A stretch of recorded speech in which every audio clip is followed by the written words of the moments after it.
Olá, caro aluno! Nesta aula, retomamos nossos estudos sobre o período medieval. É fundamental a leitura de seu material didático, os esquemas e as anotações produzidas em sala de aula.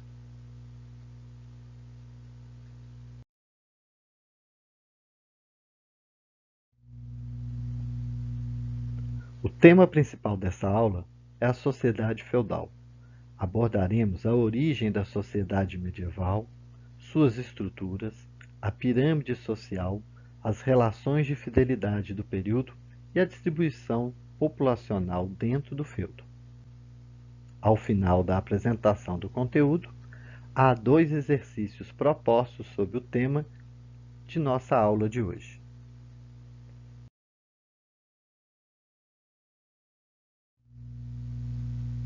Por favor, observe atentamente a iluminura apresentada no canto direito do slide. Ela nos revela inúmeras características da sociedade medieval, como a presença do modo de produção servil. Em primeiro plano, o trabalho dos camponeses, arando e ceivando a terra. E ao fundo, uma fortaleza, que indica a presença de uma aristocracia rural ocupada pelos nobres. Entre as características gerais apresentadas na sociedade medieval na Europa Ocidental, podemos destacar que ela era composta por uma sociedade ruralizada. A maioria da população vivia afastada das cidades e dos centros urbanos. Em segundo lugar, sua produção era de subsistência. Os camponeses viviam do trabalho da terra. A agricultura, a pecuária e o extrativismo eram as atividades necessárias para a subsistência das famílias. Era uma sociedade dividida por classes sociais bem definidas e com raríssima mobilidade social. E, em último lugar, que as relações sociais fundamentavam-se nos laços de fidelidade e dependência entre as pessoas, e regida pelas leis divinas.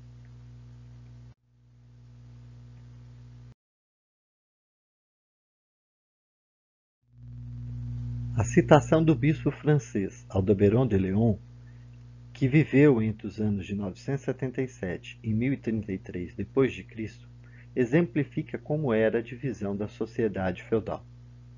Leia com atenção o trecho.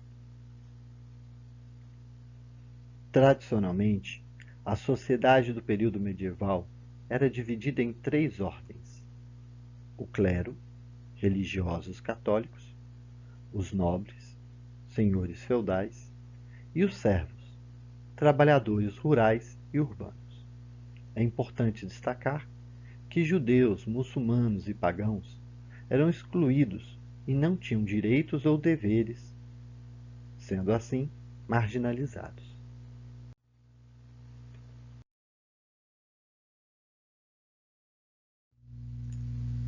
Caro aluno, analise a pirâmide social à direita da tela. Ela pode nos confirmar que na Idade Média a divisão social é bem mais complexa do que a demonstrada no slide anterior. Percebe-se inicialmente que a pirâmide apresenta uma separação entre as classes dominantes, compostas por membros da igreja e da nobreza, ambos proprietários de terra, e as classes populares, os trabalhadores de modo geral. Primeiramente, vamos destacar a figura de maior autoridade do reino, o rei, comandante de todos os territórios, porém com seu poder dividido entre os senhores feudais.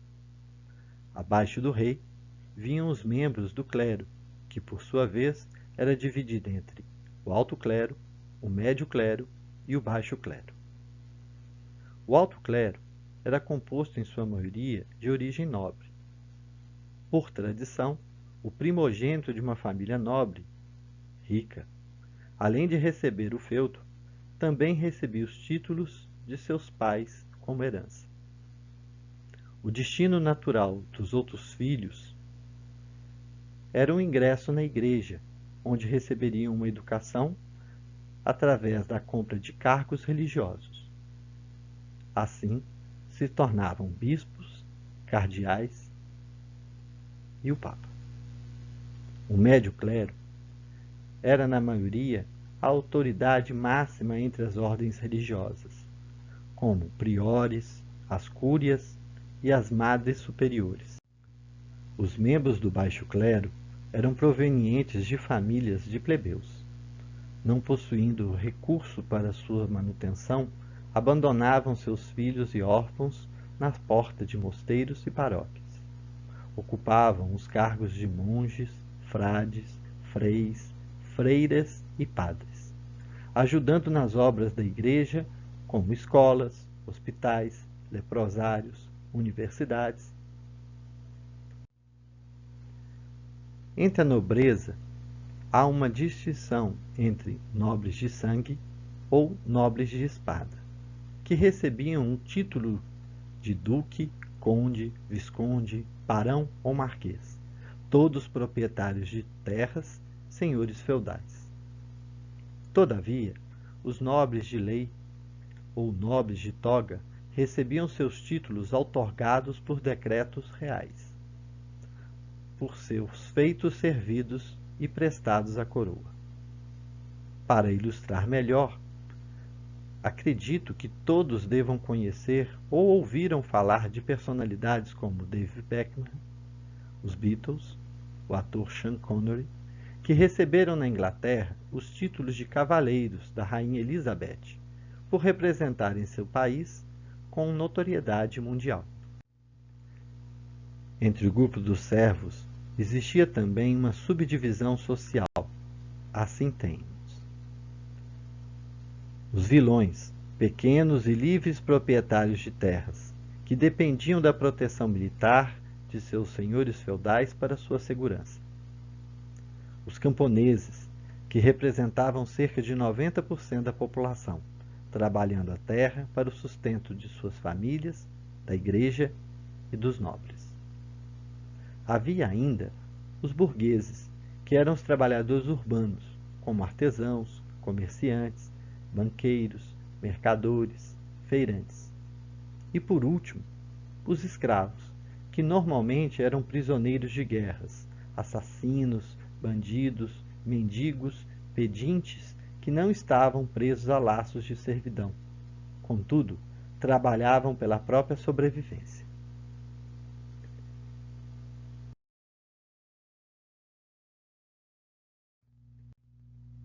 Durante a Idade Média, existiam laços de fidelidade que conservavam os indivíduos separados por suas obrigações e deveres para a harmonia da sociedade. Os primeiros laços de fidelidade, praticados ao longo do período medieval, era o laço de vassalagem. Para sua melhor compreensão, é importante destacar que esse laço é uma cerimônia firmada entre dois nobres, o sucerano, o rei, e seu vassalo, um nobre. Essa cerimônia era composta por 3 etapas. A homenagem. O vassalo comprometia-se com seu sucerano. O juramento, onde o vassalo jura proteger o sucerano. E a investidura, quando o sucerano concedia ao seu vassalo o feudo.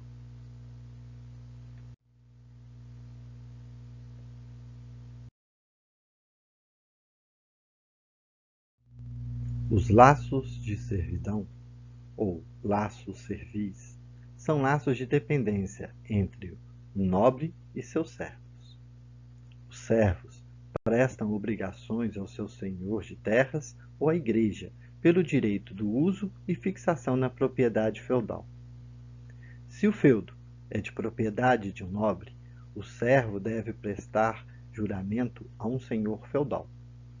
Se o feudo for de domínios da igreja, o servo deve prestar o sustento dos religiosos. Lembre-se que cada nobre determina quantos e quais as formas de obrigações dos servos como tributos.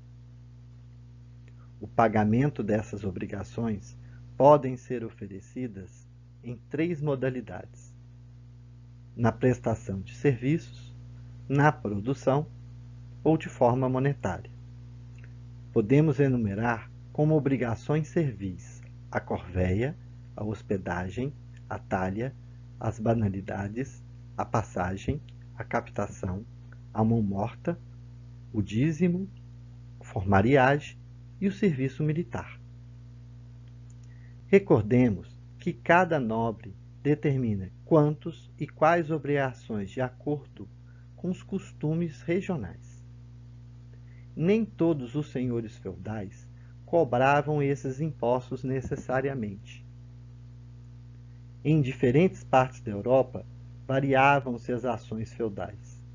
Todavia, a corvéia, a talha e o dízimo eram comuns em todas as regiões e as mais praticadas.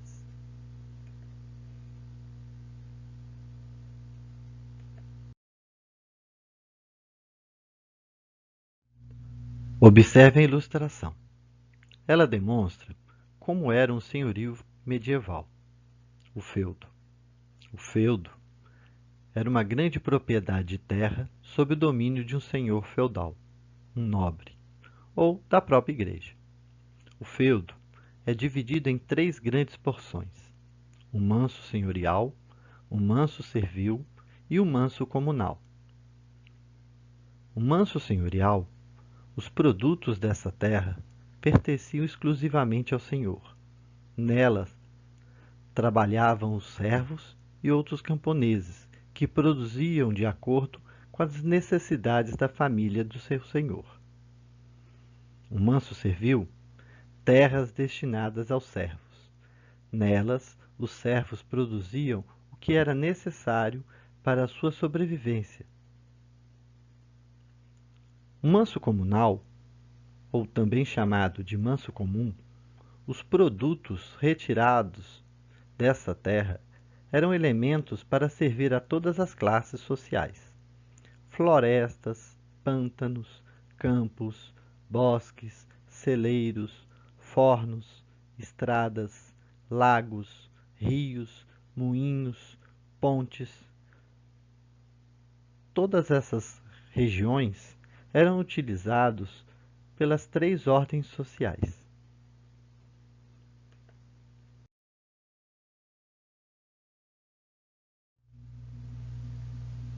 Caro aluno, a seguir, eu coloco à sua disposição 2 exercícios que contemplam o conteúdo abordado em nossa aula de hoje.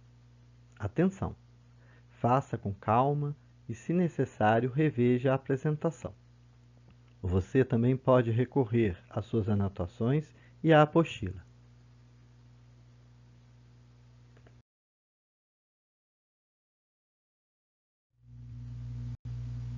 Pratique seus conhecimentos com os conteúdos adquiridos com a lista de exercícios postados em nossa sala virtual, assistindo às videoaulas de nossa plataforma e em seu caderno de exercícios e tarefas.